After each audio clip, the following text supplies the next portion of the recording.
Olá para você que acompanha os vídeos da Gazeta do Povo. Começa agora mais um Papo de Transformação, aquele programa que te inspira a buscar aí o seu eu melhor, quer dizer, uma transformação pessoal mesmo. Hoje a gente vai conversar com a Paula Tissot. A Paula é mentora com formação reconhecida pelo Instituto de Mentoria e Liderança de Londres e também estudou neurociências aplicadas à gestão. Paula, seja muito bem-vinda. Obrigada por participar com a gente aqui do Papo de Transformação. Olá, muitíssimo obrigada pelo convite, Rosana. Um prazer estar por aqui. Paula, vamos lá então. O que te inspirou a se tornar essa mentora de mulheres gestoras, né? Eu acho que foi a minha experiência muito desafiadora, principalmente quando eu assumi o meu primeiro cargo de gestão. Eu passei por um período bem difícil, principalmente não por questões técnicas, mas principalmente emocionais e questão de padrões. Então, foi esse desafio muito forte que eu enfrentei no meu primeiro cargo de liderança, com muito esforço, gerando pouco resultado, repetindo o ciclo sem entender o que é que tinha acontecido. Eu, que sempre fui uma profissional que consegui gerar tanto resultado, de repente, quando eu assumi um cargo de gestão, travou, não consegui mais. E foi quando eu comecei a me aprofundar nos estudos de neurociências, de gestão emocional, de comportamento humano, e comecei a compreender tudo que estava me travando na minha jornada. E depois disso, né, quando eu consegui começar a destravar a minha caminhada, alguns anos depois eu fiz mais algumas formações e então decidi empreender e compartilhar os meus estudos, a minha experiência e o meu conhecimento com outras mulheres gestoras. E é normal, Paula, todo mundo chegar em algum momento da carreira que a gente pensa que estagnou, que parece que as coisas não acontecem mais. Quer dizer, como fazer para sair dessa inércia? Eu acho que até mais do que estagnou, Rosana, o que eu percebo assim que é algo que se repete o tempo todo é um padrão de sobrecarga, principalmente de mulheres em cadeira de liderança. Nós desde muito cedo aprendemos a cuidar do outro, fazer pelo outro, e quando a gente assume um cargo de liderança, vem uma cobrança interna que é muito comum de acreditar que você é responsável por tudo. E aí começam as dificuldades de delegar, de guiar a equipe, de conduzir feedbacks. Você acaba assumindo muitas coisas operacionais com medo de lidar com essa liderança que você ainda não se sente segura para assumir. Então você fica lá no operacional se cobrando por não estar conseguindo fazer o estratégico, tem receio de conduzir, de guiar, de orientar, de delegar. E aí, quando algo vem diferente do que você esperava, ao invés de você solicitar uma correção, você refaz, você arruma. Ao invés de conduzir um feedback de correção de rota, você vai engolindo situações até que você passa a sofrer com a cultura que você mesma permitiu criar sem perceber. Então, existe um acúmulo, uma sobrecarga de atividades, porque você fica fora do teu papel o tempo todo, assumindo coisas de outras áreas, de outras pessoas, do estagiário, do atendente, e também uma sobrecarga emocional, porque você está com diversas conversas difíceis acumuladas, porque não se sente segura para conduzir, e isso em algum momento estoura. E um dos pontos que eu vejo que vem muito isso acaba muitas vezes estourando com as pessoas que a gente mais ama, né? Acaba estourando dentro de casa, porque ali no trabalho segura, e em algum momento isso transborda. Então, ou a gente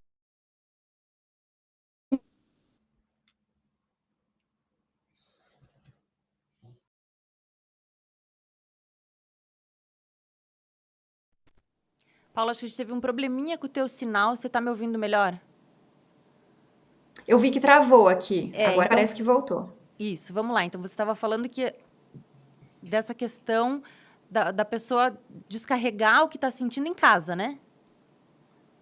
É muito comum, né, que a hora que chega em casa e relaxa, né, e pode, sente que pode tirar aquele filtro de estar ali mantendo uma máscara de que dá conta, de que é forte, de que tá tudo certo. Então acaba descontando muitas vezes nas pessoas mais próximas, nas pessoas que ama.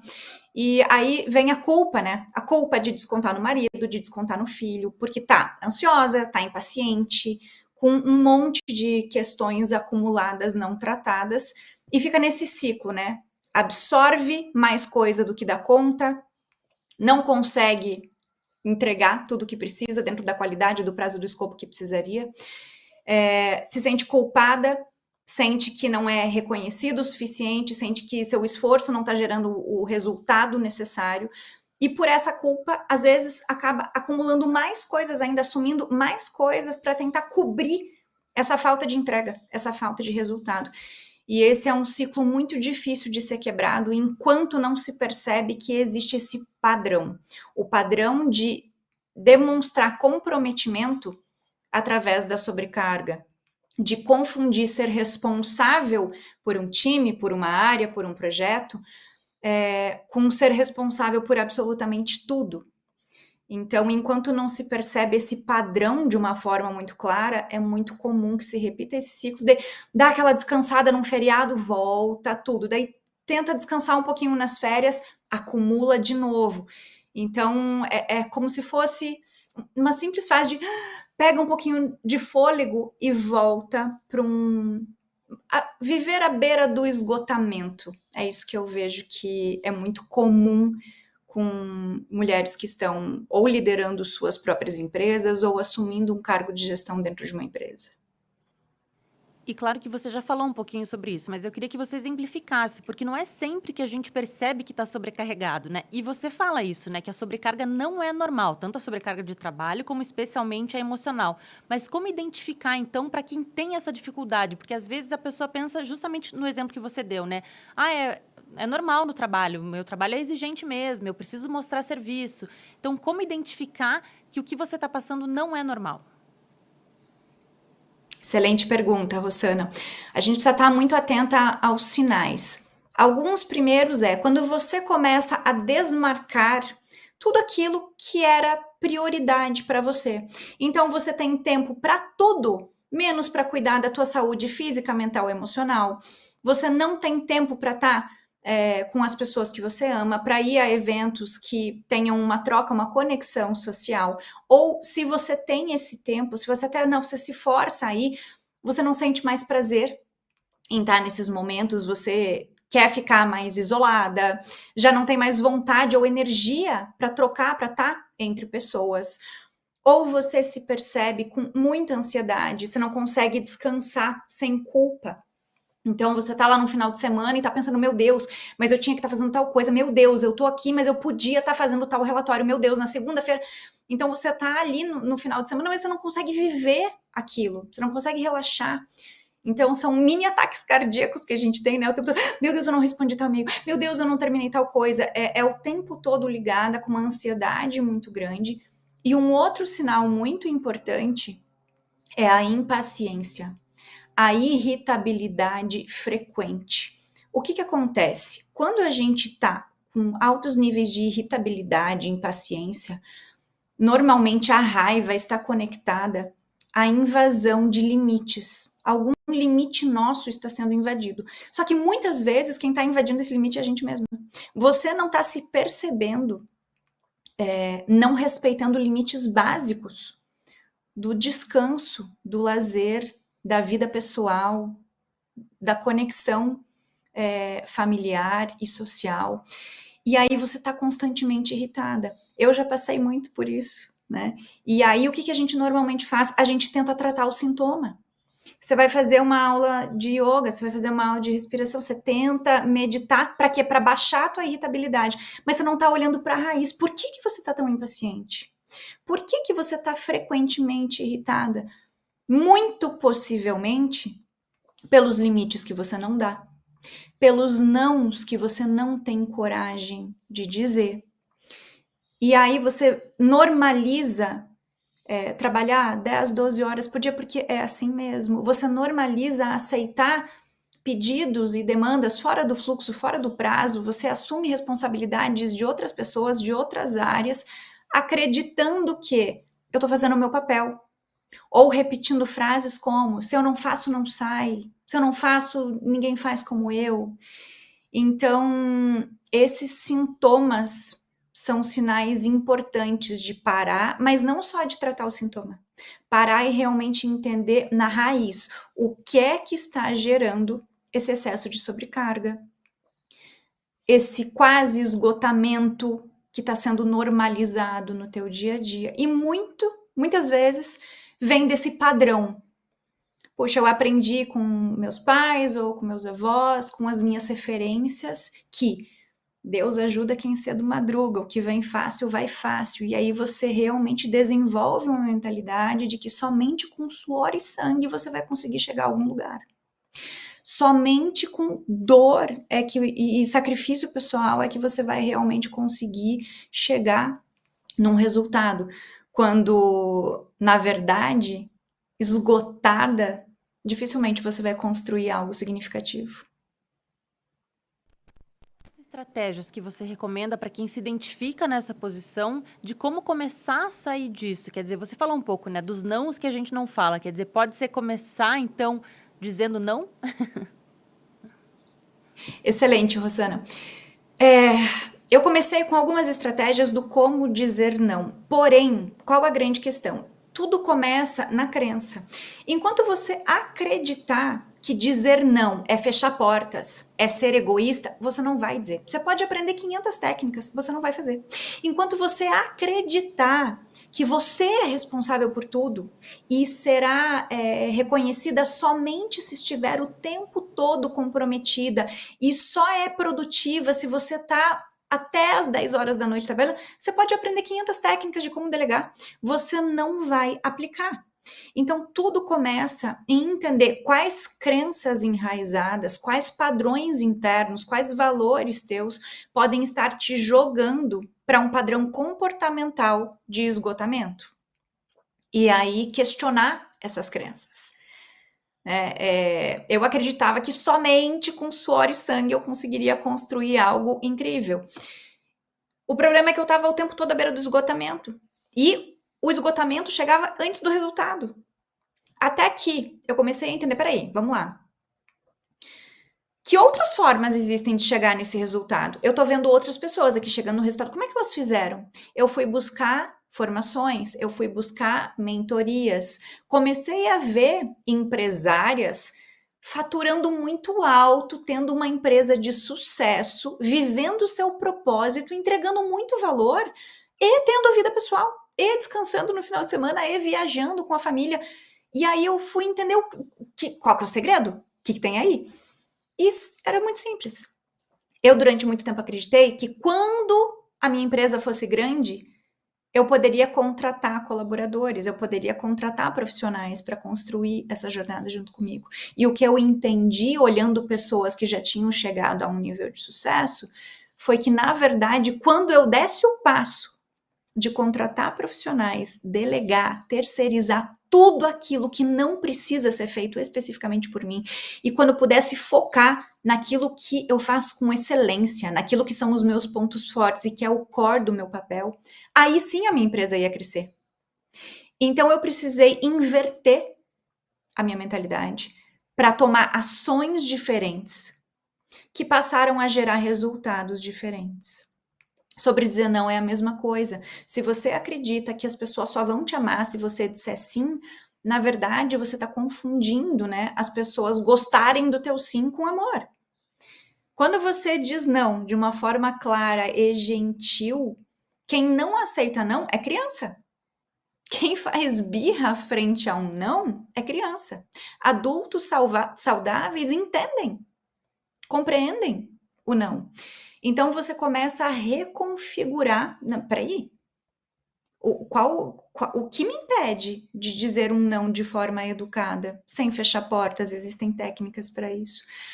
E então você começa a entender que tá tudo bem dizer não, deve estar, dentro de relações saudáveis, deve estar tudo bem dizer não. E aí sim você tá pronta para buscar técnicas, porque a tua crença já mudou, já tá alinhado com, não, peraí, dizer não é coisa que adultos responsáveis fazem. Porque quando eu digo sim para todo mundo o tempo todo, eu tô sacrificando alguém. Eu tô sacrificando algum projeto, eu tô sacrificando a mim, a minha família, a minha saúde física, mental, emocional, que impacta na minha relação com todas as pessoas que estão ao meu redor. Algo importante está sendo sacrificado quando eu digo sim para todo mundo o tempo todo. Então, o não é palavra de adulto. E aí, a hora que você faz as pazes com isso na tua crença, você está pronta para acessar ferramentas que te permitam dizer esse não de forma clara, firme e gentil.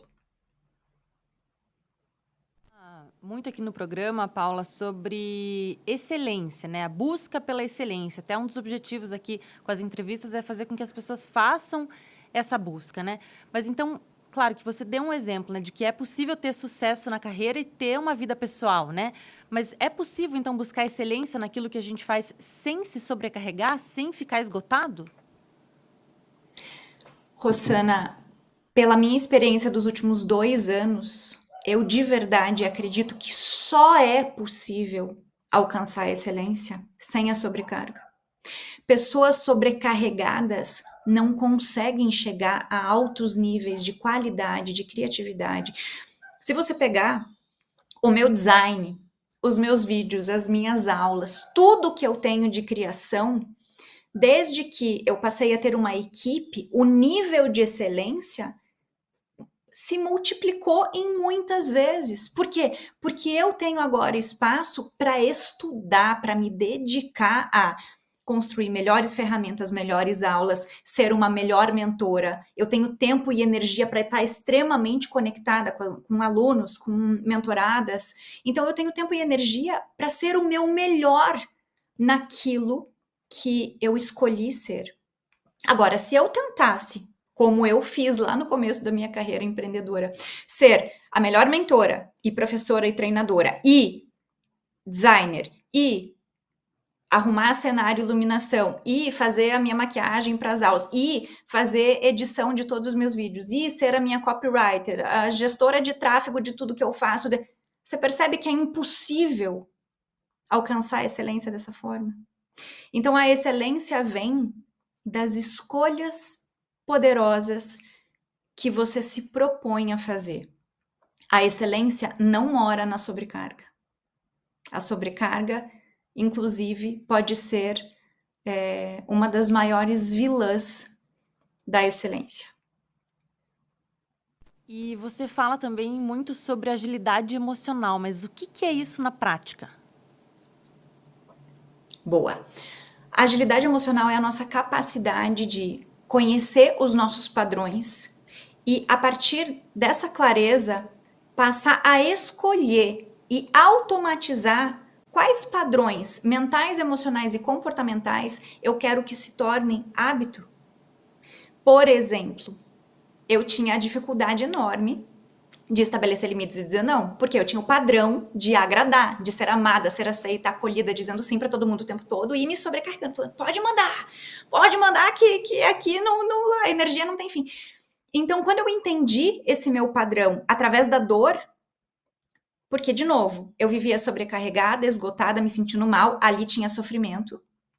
Tinha muita frustração, porque eu me doava muito e acreditava que recebia pouco, pelo quanto que eu doava a minha alma, e também tinha essa coisa da irritabilidade, da impaciência, que vinha dessa invasão de limites. Então, as emoções me davam sinais de, ei, você precisa olhar para isso daqui. Enquanto você não arrumar isso daqui, esse emocional vai estar bagunçado. Então, a agilidade emocional é, através das tuas emoções, que funcionam como bússolas, você entender quais são padrões mentais, emocionais e comportamentais que estão te fazendo girar em círculos, repetir ciclos. Muda a empresa, muda o cliente, muda o diretor, muda o sócio e você segue tendo os mesmos problemas. Você segue se sobrecarregando, você segue entregando mais do que recebe, você segue doando a tua alma e sendo pouco reconhecida, pouco ouvida, pouco respeitada. Por quê?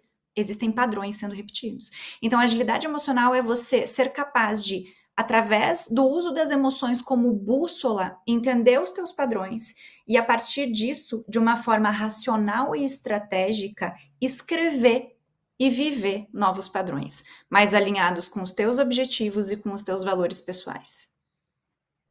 E eu vejo muito que uma comunicação assertiva é essencial também, né? Para você poder se posicionar, para você poder dizer não. Mas, assim, especialmente a mulher, né? Quando tem uma comunicação muito assertiva, recebe outros adjetivos, né? Então, como fazer isso e quais os principais obstáculos que as pessoas enfrentam ao se comunicarem de maneira assertiva? Rosana, eu vejo que nesse quesito da comunicação, eu falo muito que não existe comunicação assertiva sem agilidade emocional. Porque se você tá bagunçada emocionalmente, frustrada, com raiva, se sentindo injustiçada, por mais que você escolha as palavras, vai sair no tom errado. Vai ter uma levantada de sobrancelha, vai ter uma cruzada de braço, vai ter um afastamento, vai aparecer.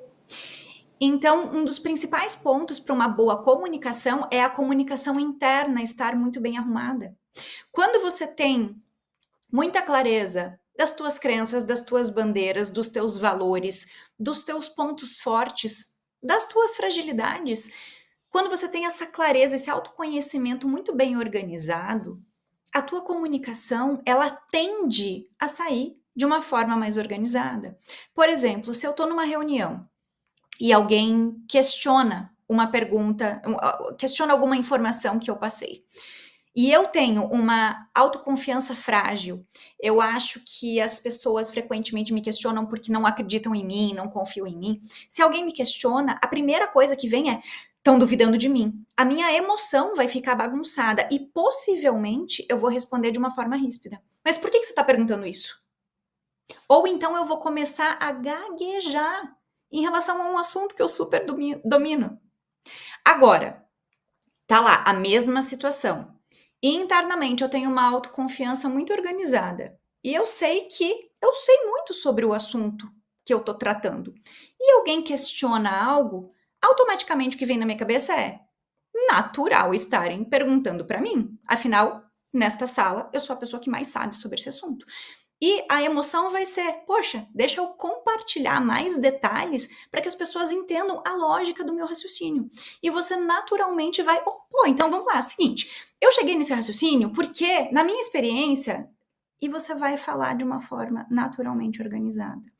É claro que existem técnicas de comunicação assertiva, que eu trabalho com muitas ferramentas, mas sempre, em qualquer trabalho que eu faça, seja de comunicação, seja de liderança, do que for, eu sempre começo com essa clareza de padrões e essa organização emocional. Quando você tem esses dois aspectos muito bem trabalhados, todo o resto flui mais fácil. Ainda sobre comunicação assertiva, você consegue pensar em um exemplo assim de como uma comunicação mais assertiva pode transformar uma situação de trabalho, assim, algo que você vivenciou na prática, com algum mentorado, algo assim? Me conta um pouco mais sobre que ponto que você gostaria de explorar com um Porque às exemplo. vezes a gente acha complexo falar em comunicação assertiva, mas não dá um exemplo, né? Porque eu, por exemplo, quando penso em comunicação assertiva, sempre penso nesse aspecto de que eu sou mais brava do que realmente eu estava imaginando. Mas, assim, não sei como que no trabalho essa pode ser uma situação que cause algum problema, sabe? Esse tipo de situação que eu estou tentando imaginar. Maravilha, Rosana. Quando a gente fala de comunicação assertiva, tem dois pontos a serem considerados, né? Primeiro, a comunicação, para sair no tom que eu gostaria, ela passa por diversas coisas. O meu estado emocional, o meu tom de voz, a minha expressão facial, a minha expressão corporal, a escolha de palavras, o quão direta eu sou. Então, se você me entrega um trabalho, um relatório que eu tinha solicitado, e eu olho para o relatório e falo: Rosana, isso aqui não é nada do que eu te pedi. Eu estou sendo extremamente direta com algo que pode te afetar. Agora, eu posso dizer a mesma coisa de uma forma mais organizada, mais polida. Eu posso dizer: Rosana, eu estou notando aqui que existem divergências entre o que eu solicitei e a entrega que você está fazendo. A gente pode passar ponto a ponto aqui para checar onde houve essa falha de comunicação e você poder promover os ajustes necessários para que a gente chegue no relatório que a gente precisa? Então, é um pequeno ajuste do como falar, de quais palavras usar, de evitar ser excessivamente direta quando o tom pode parecer errado. E aí cuidar para não ir para o outro extremo, né? Porque a gente pode ser excessivamente direta do Rosana, meu Deus, isso aqui não tem nada a ver com o que eu pedi. Ou a gente pode ir para o outro extremo do nossa, esse relatório ficou incrível. Ficou muito bom mesmo. Nossa, você é excelente. Nossa, obrigada. Tem só um ponto aqui. Será que foi exato? Eu não lembro se a gente tinha falado. Você dá tanta volta que não fica claro o que você precisa falar. Então, a comunicação assertiva, ela mora longe dos dois extremos. É sobre você falar o que você precisa falar de uma forma emocionalmente organizada, dando contexto e escolhendo o tom e as palavras que você vai usar. E você falou também sobre autoconfiança, quer dizer, como que a autoconfiança se relaciona com essa capacidade de lidar com a sobrecarga? Ela tá completamente conectada, só que ao contrário. Às vezes a gente pensa, quando eu for autoconfiante, eu vou conseguir me livrar da sobrecarga, né? Aí eu não vou precisar me sobrecarregar tanto. Mas o que acontece? Se você tá sobrecarregada, você possivelmente não tá conseguindo entregar no nível de qualidade que você gostaria, dentro do prazo que você precisa, no escopo que você precisa. E aí você começa a se bagunçar. A tua agenda se bagunça, você já não sabe mais direito o que você assumiu, você não sabe se você tem capacidade de assumir mais alguma coisa, porque você tá tão cheia de coisa, você não sabe quando termina, quando começa. E tudo isso vai reforçando o teu senso de incapacidade, de tá vendo, eu não consigo, tá vendo, eu sou uma bagunça, tá vendo, foi de novo fora da qualidade que eu gostaria, tá vendo, eu não dou conta. Você mesma assume tanta coisa que faz com que você o tempo todo chegue à conclusão de que você é insuficiente, de que você não é boa o suficiente, de que você é incapaz. Então, quando nós decidimos acabar com o ciclo da sobrecarga, aí nós começamos a abrir um espaço para realmente ser muito boa naquilo que a gente se propõe a trabalhar com níveis de excelência. De novo, é sobre a coragem de fazer escolhas. A gente não vai chegar no final do ano e ganhar o Oscar da mais sobrecarregada. Não surgirão aplausos nem prêmios. Então, eu falo para os meus mentorados, é bobeira, mas às vezes a gente age como se sim, né? Como se ao final fosse, meu Deus, seremos premiadas. Esse prêmio não vem. O prêmio que vem é o esgotamento, é o burnout. Então, é parar de puxar seu próprio tapete, é escolher sair desse ciclo da sobrecarga, escolher se permitir ser excelente. E essa excelência, você perceber que você tem a capacidade de entregar dentro do prazo, que você tem uma agenda organizada, que o que você promete você cumpre com você, com os outros, que você é capaz de ser muito boa em algumas coisas, é isso que vai aumentar a tua autoconfiança e o teu senso de autoeficácia. Bom, e claro que aqui a gente está falando de um aspecto muito pessoal, mas e a visão das corporações? Você acha que, por exemplo, as empresas vão começar a pensar sobre isso também, que a saúde mental dos funcionários é importante, que as lideranças estão se sentindo sobrecarregadas e começar a trabalhar isso para evitar que isso continue a acontecer? Rosana, eu já vejo um movimento forte acontecendo. Agora, movimento é diferente de você, de fato, transformar uma realidade. E é por isso que eu chamo demais as minhas mentoradas para olhar para si e para os seus colaboradores, né? Para os seus liderados. Porque nós não podemos terceirizar a nossa saúde mental. Nós não podemos terceirizar a nossa necessidade de ter a competência de estabelecer limites e dizer não. Porque, de verdade, a gente acha, né, que dentro das corporações a pessoa mais esforçada, é a mais reconhecida. E não é. Eu já vivenciei isso na pele e já vi muitas centenas de mentoradas e mentorados homens também serem a pessoa mais esforçada, a que fica lá até meia-noite. E essa pessoa normalmente leva 3 tapinhas nas costas e, nossa, como é bom contar com você. Se eu tivesse um clone teu, minha vida estava resolvida. Só que quem é promovida não é essa pessoa. Quem é promovida é quem é capaz de gerar resultados de alto impacto e mostrar esses resultados. Então, muitas vezes você fica lá na salinha dos fundos até meia-noite mexendo com caixa, enquanto a pessoa que está trabalhando de forma inteligente é que está sendo promovida. E aí você continua esperando uma resposta de fora. Eu continuo, ai, eu sou injustiçada, tá vendo? Eu me dedico tanto e a outra pessoa é que...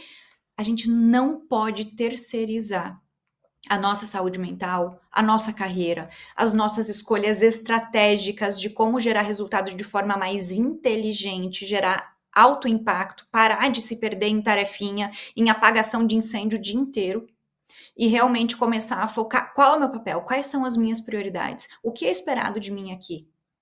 E quando vem 500 outras coisas que não estão dentro disso, ter a capacidade de compreendo a importância, porém, vamos lá, eu tô com tudo isso aqui. Aonde isso aí que você tá me pedindo entra aqui no rol de prioridades? Qual que a gente vai pausar?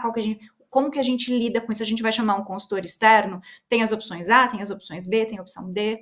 Então, eu acredito muito que demora muito mais a gente esperar essa solução das corporações do que a gente começar a trazer para si essa consciência e essa responsabilidade e trabalhar essa competência de cuidar da sua própria saúde mental. Certo. E você tem dicas práticas para a gente equilibrar mesmo essas responsabilidades profissionais, as pessoais, especialmente quando a gente está sobrecarregado, né? Quer dizer que a gente está num momento de alta demanda, ou no trabalho, ou até mesmo em casa. Excelente. Eu tenho um exercício extremamente simples, mas poderoso que eu conduzo com alunas e mentoradas, que é: para um dia, reserva um dia, 1 horinha, coloca tudo aquilo que toma teu tempo. Para e olha para uma semana tua e lista tudo. E depois você começa a classificar o que daqui precisa ser essencialmente feito por mim. O que pode ser delegado? O que pode ser terceirizado? O que pode ser automatizado? De repente eu tô aqui dando bobeira fazendo um negócio manual e poderia ser automatizado. E isso vai desde sistemas que você pode pleitear dentro da tua empresa, quanto coisas simples, né? Uma coisa que eu comecei a mudar aqui na minha vida, né? Eu comecei a comprar cebola picada, cheiro verde picado, alho picado, fruta higienizada picada, legumes higienizados picados. Gente, isso me deu assim, um absurdo de velocidade para fazer a nossa alimentação. Depois eu passei a cozinhar uma vez a cada 15 dias. Cozinhava um monte de coisa, congelava, mini potinhos. Isso me guardava um monte de tempo. Hoje eu tenho uma pessoa que a cada 40 dias vem aqui em casa, faz a comida dos próximos 40 dias. Ela faz o mercado, ela faz tudo, ela deixa a louça lavar, ela faz tudo. Por quê? Porque eu entendi que, gente, eu tenho uma empresa. Para mim, literalmente, tempo é dinheiro. Então, para que eu vou dedicar horas da minha semana fazendo mercado, fazendo comida, se tem alguém que pode fazer isso por mim, enquanto eu me dedico ao meu negócio? Então, essa lista de entender o que precisa ser feito essencialmente por você e entender o que você pode delegar, terceirizar, automatizar, fazer em grandes blocos para economizar tempo, deixar de fazer com menos frequência. Talvez você esteja fazendo só porque você está acostumada, porque você sempre fez.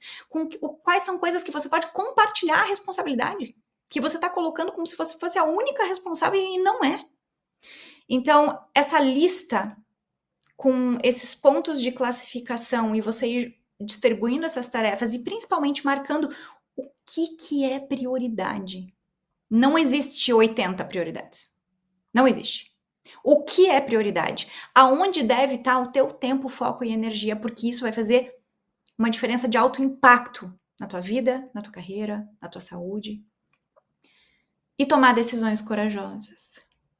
De delegar, terceirizar, automatizar, deixar de fazer, compartilhar a responsabilidade, sair desse papel de salvadora do mundo, porque isso prejudica a gente e abala quem está ao nosso redor. E como que essas habilidades ou essas práticas se relacionam com a resiliência? Essas práticas... Como que essas Não práticas ou ficou essas claro para mim. habilidades se relacionam com a resiliência? Boa. Excelente ponto. Essa competência, né, de você entender claramente o teu papel, as tuas prioridades, estabelecer limites, dizer não, você passa a, inclusive, ter espaço para lidar com frustrações, com situações que estão longe do ideal. Quando você está completamente sobrecarregada e ainda se frustra, a maior chance que você tem é de desistir. Aí você sai do emprego, você cancela um contrato, Por quê? Porque você não tem nem energia, não tem a capacidade de conseguir lidar com aquilo. Além de estar dando a tua alma, você ainda está se frustrando, então é muito fácil desistir. Quando a gente tem muita clareza do nosso porquê, dos nossos objetivos, atrás do que eu tô indo, eu tenho muita clareza de quais são minhas prioridades. Eu tenho foco, tô cuidando da minha saúde física, mental, emocional, financeira, espiritual, tô inteira. Neste momento e neste cenário, quando algo sai diferente do que você gostaria ou ainda não atingiu o resultado que você gostaria, você tem a capacidade, a estrutura para parar e olhar, vamos lá. O que precisa ser alterado para que eu me aproxime do resultado que eu quero? O que precisa ser mudado aqui para que o resultado seja diferente? Quando você tem essa estrutura organizada, física, mental, emocional, e você não está num processo de sobrecarga, a resiliência fica muito mais fácil de você, de fato, desenvolver, porque você não está só tentando respirar, né? Afundada lá e tentando pegar um fôlego. Não, você está inteira, você está estruturada, você tem capacidade de dizer não, você tem capacidade de estabelecer limites para você e para os outros. Você tem clareza das suas prioridades. Todos os dias você sabe que você está trabalhando naquilo que você precisa, que você se propôs para chegar nos resultados que você deseja. Então, a resiliência simplesmente passa a fazer parte do pacote. De você entender, não cheguei nesse resultado ainda, não desenvolvi essa competência ainda. O ainda passa a ser o grande aliado da nossa jornada. Legal. E Paula, tem uma pergunta que a gente costuma fazer para todo mundo que passa aqui pelo Papo de Transformação, se teve algum momento da sua vida em que gerou uma verdadeira transformação em você, quer dizer, teve alguma virada de chave que daí você acordou e pensou, meu Deus, é isso que eu preciso fazer. Conta pra gente. Teve sim. Essa é fresca na memória. Eu lembro que quando eu estava nesse processo de tentar sair da mentalidade do esforço, do sacrifício pessoal, da sobrecarga, e ir para uma mentalidade de estratégia, de tomar decisões poderosas, de acreditar, né, que eu poderia fazer um resultado diferente através de um caminho diferente. Eu lembro que eu estava na terapia e tinha acabado de chegar um novo projeto, e eu falei para minha psicóloga, cara, eu tô com muito medo. Eu tô com muito medo de não dar a minha alma e o resultado não chegar. Eu tô com muito medo de me esforçar menos do que eu tô acostumada e me frustrar. E aí eu lembro que ela olhou pra mim, isso faz uns 2 anos, e ela falou assim, Paula, olha tudo que você já construiu até aqui. Olha onde você tá. Olha a referência que você tá se tornando. Se você desrespeitando os teus limites, atropelando as tuas necessidades pessoais, chegou até aqui. Você imagina o que você é capaz de criar com a mente descansada? Você tem noção do que você é capaz de fazer estando bem, com saúde física, mental e emocional? E nesse dia, Rossana, a chave terminou de virar. Eu não acredito em virada de chave, foi todo um processo, mas naquele dia ela terminou ali, e esse é um ponto que eu trabalho muito com as minhas mentoradas. Vocês já chegaram até aqui se esfolando, vocês têm noção de onde é que vocês podem chegar estando bem física, mental e emocionalmente. Essa é a grande reflexão. É isso, né? E que mensagem, então, que você deixa, só para a gente encerrar, para quem está nesse momento se sentindo sobrecarregado e está enfrentando aí um esgotamento? O meu maior convite é busque ajuda. Você já tentou fazer tudo sozinha? Você já tentou dar conta de tudo sozinha? Dá um basta. Quebra esse ciclo, quebra esse processo. E aceite que se você parar um pouquinho, você pode reconstruir a tua caminhada num nível onde uma carreira de sucesso, uma empresa de sucesso e uma vida familiar, pessoal, passam a ser possíveis. Então, você já tentou dar conta de tudo sozinha? Vai buscar ajuda. Vai buscar ajuda, muda o fim dessa história que vale a pena. Não precisa passar por isso, né? Não precisa. Tá bem, Paula. Muito obrigada aí pela sua participação, pela sua contribuição aqui com o Papo de Transformação. Obrigada a você, foi um prazer estar aqui com vocês hoje.